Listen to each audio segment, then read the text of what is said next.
everyone! Welcome to our vlog. So kung mahilig ka rin mag-hiking, tamang-tama sa iyo ang vlog namin ito. Dahil pag-uusapan natin dito ang pag-akyat natin sa Mount Balagbag.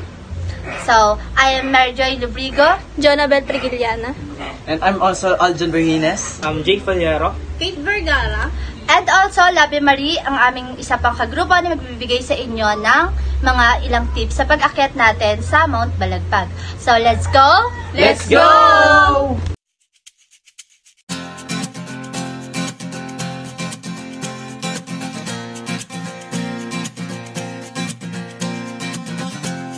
So guys, bago tayo magpatuloy sa ating video, magbibigay muna kami ng ilang backgrounds about sa Mount Balagbag and also preparation and some tips bago tayo umakyat sa Mount Balagbag. So, let's go guys! Let's go! Mount Balagbag is located at San Isidro, Montalban, Rizal. This mountain is part of the Sierra Madre Range as it transitions into the plains of Central and Southern Luzon at over 700 meters above sea level. Balagbag is known for a popular hiking destination because of its proximity to Metro Manila. Ito naman tayo para ipakita yung mga dapat natin dalhin pa bago tayo makita sa Mount Balagbag. Syempre una yung backpack. Dito natin nilalagay yung mga kailangan natin dalhin. Katulad ng cup, just in case na maaraw or what, para di maano yung ulo natin sa araw. And towel para sa just in case din na pawisan tayo, and extrang damit. And then ito namang first aid kit. Para siya sa emergency purposes. And then the sunscreen. Ito yung pagprotect syempre sa balat. And the phone, syempre kailangan natin to para sa emergency and pang take ng memories. And then the flashlight, syempre kailangan natin to para sa just in case na buta tayo ng dilim sa bundok, daan.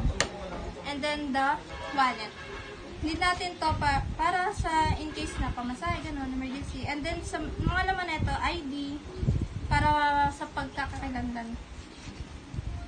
And then the snacks, syempre kung abutan man tayo ng gutom, ganun.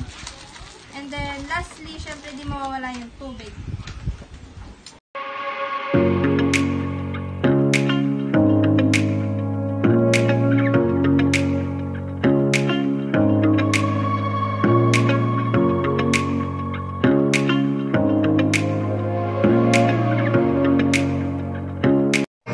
Hello everyone, I'm Novi Marie Picayo and I'm here to give you some tips before you climbing on the Mount Balagbag.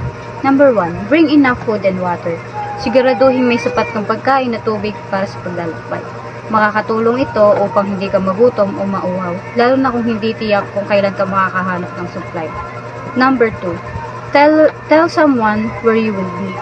Ipaalam sa isang kaibigan o kapamilya kung saan ka pupunta at kailan ka babalik. Sa ganitong paraan, may makakaalam kung nasan ka sakaling may mangyari at kailanganin ng tulong. Number 3, check the weather. Bago umalis, tignan ang taya ng panahon para makapaganda ng maayos. Kung masama ang panahon, mas mabuti ipagliban ang lakad upang maiwasan ang panganib.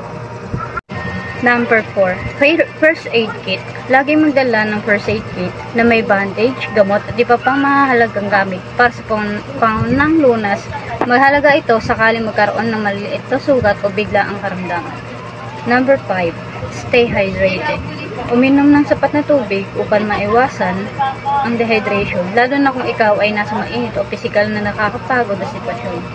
Ang pagiging hydrated ay makakatulong sa iyong katawan na manatiling malakas at alerto. And that's some of the important things you should bring before hiking. Thank you.